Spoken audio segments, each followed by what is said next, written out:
we must look at the expenditure side. And as Alex has told you quite rightly, this finance bill is an amendment bill. It's an amendment bill that proposes amendments to existing legislation to move tax here and another here so that they raise the additional 350 billion that they're looking for. If an amendment bill does not pass, the amendment dies, but the laws remain. So nobody should tell you, oh, if you don't pass this finance bill, that we're going to be in a crisis. There's no crisis. We in the Azimio, as Azimio have said, in fact, we suspect if you went line by line, on the budget in terms of the expenditure side, at least 1 trillion shillings is budgeted corruption. Yeah, first of all, Sam, because I'm a new member of parliament as opposed to my brother Koech, I'm going to steal some secrets for you. There is something they call a dog whistle. It is language that only certain people understand. That letter from Treasury is a subtle threat to members of the National Assembly. There is nothing more than that. Koech knows that every single time we speak about revenue in this country, and I'll give you the classic example. When we were dealing with the division of revenue bill in the Senate, when we proposed that counties get 415, what is the first thing you heard members of the National Assembly speaking about on the floor of Parliament? They were saying, if we give counties this money, we are not going to have the CDF that we have budgeted for. Every single time you hear members of Parliament being addressed in terms of CDF, they know what it means. So when Treasury writes that letter and indicates that they are going to lose CDF, they know who they are speaking to. If you look at the list of the proposals of the things that are supposed to be cut there, it is dog whistle to politicians. They tell us, oh, we are going to cut political parties fund. It is there in the list. They start with CDF. They don't talk to you about all these other areas of the budget that have been heavily padded. But before I come to that, Sam, you know, it is very unfair and very unfortunate for us to hear leaders in this country praising this government that now, oh, there's expanded democratic space. Nelson Koech knows, or maybe he doesn't know, that there are 2 young men in their 20s lying in the cold rooms right now, shot and killed by police in those demonstrations. He should speak to the families of these people, Rex and Evans, and tell them how the democratic space has been expanded for those 2. Even as we speak, Sam, the president has released his goons in police uniform. They're abducting people from the streets in broad daylight. As we speak right now, Omwami Nelson Koech, maybe because you don't understand what is going on in Nairobi, maybe you've come from home. Yeah. As a senator of Nairobi, I'm telling you, these are the things that are happening in the streets. They started with Billy, then they went to Japrado. Yesterday, we saw CCTV footage of a young man being plucked from the streets of Nairobi. A young man called Shad. Maybe as a chair of defense, you should be telling the family of Shad where this young man is.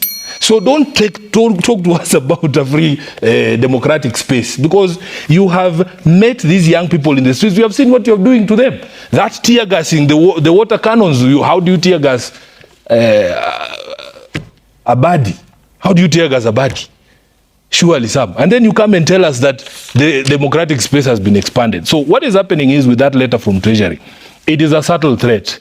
And for us in the opposition, we have always said, we must look at the expenditure side. And as Alex has told you quite rightly, this finance bill is an amendment bill. It's an amendment bill that proposes amendments to existing legislation to move tax here and another here so that they raise the additional 350 billion that they're looking for.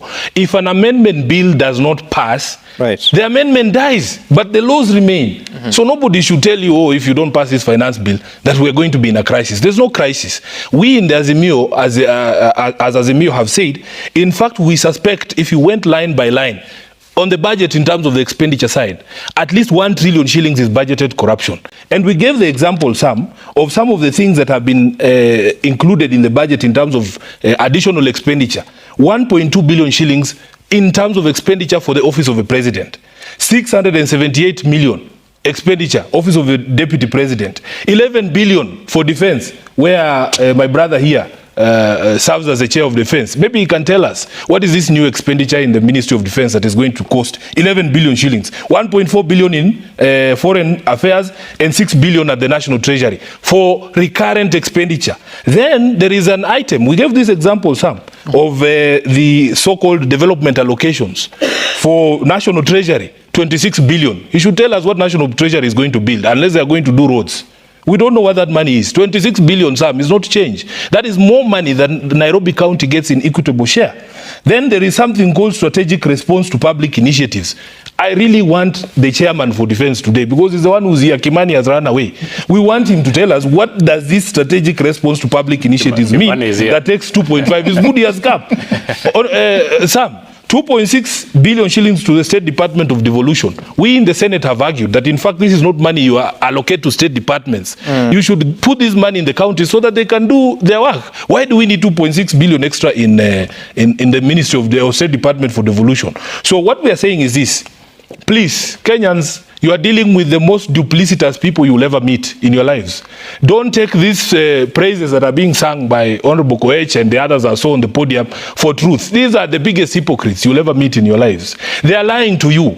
And they have now had a change of heart. I want Kenyans to focus, because for me right now, even this discussion about the numbers and which items should be slashed and so on and so forth, the young people are telling us that the time for talk is over. The focus now must be on the mind, the thinking, the attitude that generates these ideas in the first place. Okay. That is why when we were in the clubs this weekend, the message was not Sifuna go and tell us where we will get this extra 350 billion. They are saying Ruto must go. That is where we are now.